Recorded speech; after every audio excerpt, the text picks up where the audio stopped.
శబరిమలలోని అయ్యప్ప సన్నిధికి ఏటా 5 కోట్ల మంది భక్తులు దర్శనార్థులై వెళుతుంటారు.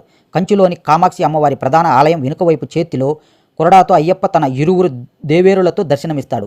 ఇదే రూపంలో కంచిలోని ఇతర దేవాలయాల్లో కూడా దర్శనమిస్తారు.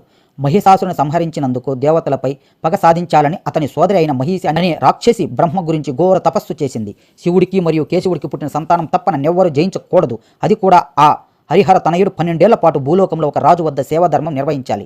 అలా కాని పక్షంలో అతను కూడా నా ముందు ఓడిపోవాలి అని వరం కోరింది మహిషి. తదాస్తు అని మహిషికి వరాన్ని ప్రసాదించాడు బ్రహ్మ. క్షీరసాగరం మదనం అనంతరం దేవతలకు రాక్షసులకు అమృతం పంచేందుకు విష్ణువు మోహినిగా అవతారం ధరించి కార్యం నిర్వహిస్తాడు. తర్వాత అదే రూపంలో విహరిస్తున్న మోహినిని చూసి శివుడు ఆమె పట్ల ఆకర్షించబడతాడు. వారి కలయికతో కేశవుల తేజస్సుతో ధనుర్మాసము 30వ రోజున శనివారం పంచమి తిథి ఉత్తరా నక్షత్రం రుచిక లగ్నమందు శాస్త్రి అంటే అయ్యప్ప జన్మించాడు.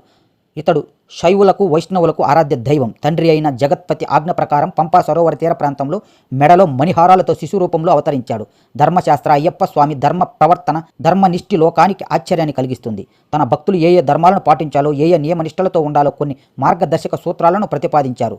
అప్పటి నుంచి ఆయన ధర్మశాస్త్రిగా ప్రజల అభిమానాలను చూరగొన్నాడు. అందుకే ఆయనకు ధర్మశాస్త్రిని పేరు కూడా ఉంది. అదే సమయంలో దైవ ప్రేరణ వల్ల వేట నిమిత్తం అటుగా వస్తాడు పందల దేశాధీశుడు గొప్ప శివభక్తుడైన రాజశేఖరుడు. సంతానం లేక అల్లాడిపోతున్న తనను కరుణించి ఈశ్వరుడే ఆ శిశువును ప్రసాదించాడని తలంచిన రాజశేఖరుడు ఆనందంతో ఆ బిడ్డను అంతఃపురంలో తీసుకువెళతాడు. ఆ శిశువును చూసి అతని రాణి కూడా ఎంతగానో ఆనందిస్తుంది. అయ్యప్ప అంతఃపురంలో అడుగుపెట్టిన వేళ విశేషం వలన ఏడాది తిరిగేసరికి రాజశేఖరుని భార్య మగబిడ్డను ప్రసవిస్తుంది.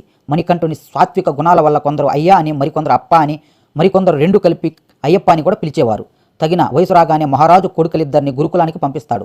రాజగురు అయ్యప్పకు అవతార పురుషుడిగా గుర్తిస్తాడు. అయినా అయ్యప్ప కోరిక మేరకు కాదనలేక అరణ్య ప్రయాణానికి కావాల్సిన సామగ్రిని సిద్ధం చేయిస్తాడు. గురుకులంలో విద్య అభ్యసించిన వెనుకకు వచ్చిన అయ్యప్పకు రాజ్య పట్టాభిషేకం జరపాలని అనుకుంటాడు తండ్రి. తల్లికి అది ఇష్టం లేక తలనొప్పి అని నాటక మాడి వైద్యులతో వ్యాధి తగ్గడానికి పులిపాలు కావాలని చెప్పిస్తుంది. నే వెళ్ళి తీసుకువస్తానని చెప్పి బయలుదేరుతాడు అయ్యప్ప. అడవిలో నారదుడు మహిషిని కలిసి అయ్యప్ప గురించి నిన్ను చంపేందుకు ఒక రాజకుమారుడు వస్తున్నాడని చెప్పి హెచ్చరిస్తాడు. మహిషి గేదె రూపంలో అయ్యప్పను చంపడానికి వెళుతుంది. వీరిద్దరి మధ్య జరిగే యుద్ధానికి వీక్షించేందుకు సమస్త దేవతలు అదృశ్య రూపంలో వస్తారు. అదే సమయంలో అయ్యప్ప ఒక కొండపై ఎక్కి తాండవం చేస్తూ మహిషిని ఎదిరించాడు. అయ్యప్ప మహిషిల మధ్య జరిగే భీకర యుద్ధంలో చివరిగా మహిషి నేలపై విసిరి కొడతాడు. ఆ దెబ్బకి గేదె రూపంలో ఉన్న మహిషి మరణిస్తుంది. దేవతలంతా ఆయనను స్తుతిస్తూ ఆయన ముందుకు వస్తారు.